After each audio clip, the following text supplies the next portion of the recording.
So today we got a question from Andrew Schultz, who sends in the message and says, does the, quote, just show up and train attitude only take you so far in BJJ?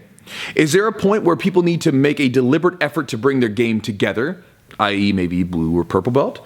And so, brother, thank you for the question. And a shameless plug to my buddy Matt over at Epic Roll. I was at the competition recently. He gave me a new hoodie to warm up in. Appreciate you, brother.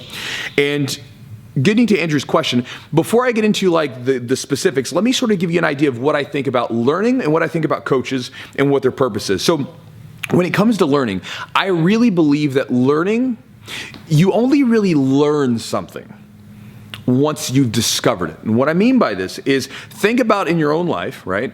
Something where you learned the hard way, right? You learned something the hard way, where you had some failure associated with it, or where you at least had some sort of experience with it, right? And then think about what that was like, opposed to if someone just gave you something and you passively learned it, right? It's a different level of learning. So for instance, with jiu-jitsu, you can watch a technique and you can see it, and you could have learned that it exists. You can see it, and you could even probably regurgitate how to do it.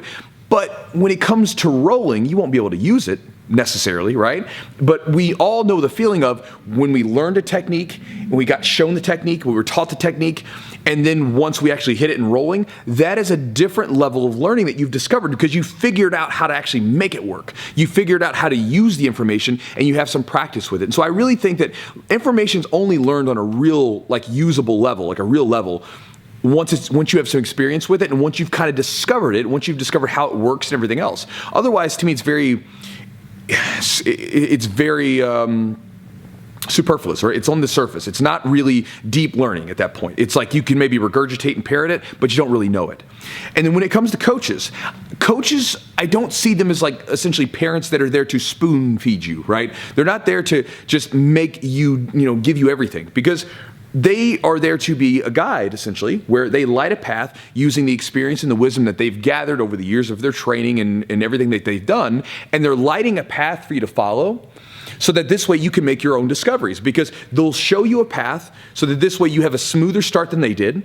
But eventually you got to go, imagine if you're hiking in the woods, you're going down the path, you're following behind this person.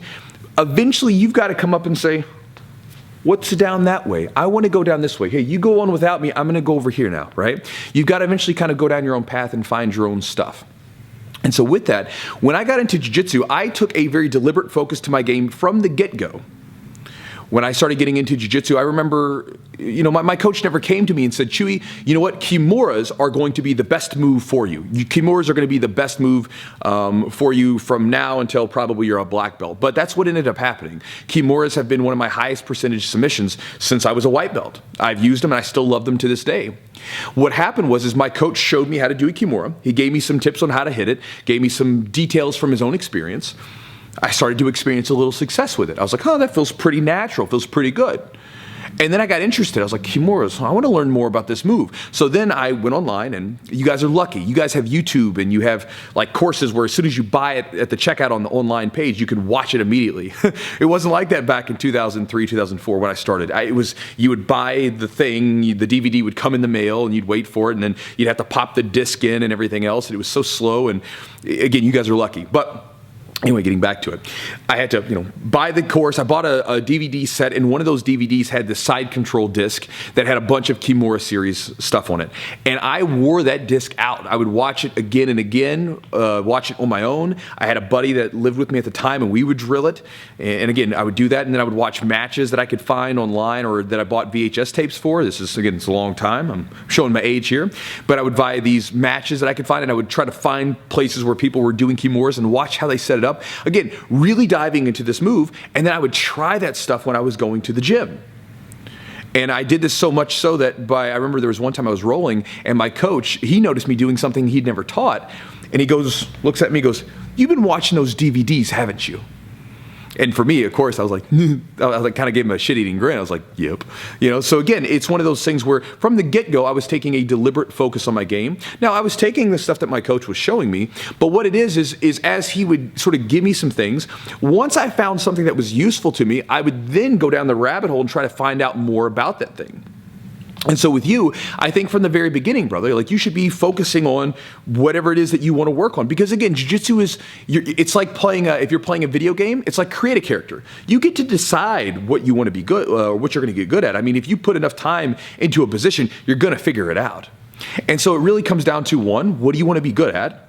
Where do you have problems at? Or if you found something, and this is the one that I tend to think is really useful, whenever you find a bright spot in your game, like where you find something that naturally just feels kind of good, go down the rabbit hole and follow that, right? So when your coach maybe shows you a technique and it seems to work, go down the rabbit hole, follow that technique down and see where it goes. And then the last thing I would say is going back to your idea of just show up and train mentality, that is the habit that makes everything else happen. Essentially, the just show up and train mentality is essentially the frame of your car. Right? You can have the coolest engine, you can have all the cool like quarter panels and body panels and all the cool interior, whatever you want. You can have the coolest like stuff for your car, but if you're not training, it doesn't mean anything, right? And so that's like kind of the frame that holds everything up together. It's like the frame that holds the walls together. So again, you know, you could have all the drywall or whatever you want, but if you don't have that frame to put them on, nothing else is going to happen. And so it's the same thing with your training.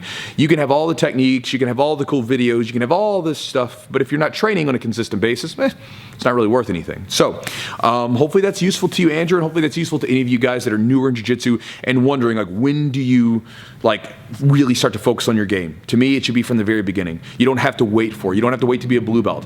Doesn't mean that you're not listening to your coach. It just means that you're trying to take an active role in the development of your game, which is a smart thing to do from the very beginning. And so yeah, hopefully it's useful to you guys. Hopefully it's useful to you, Andrew. Thanks for the question, and I'll talk to you guys next time.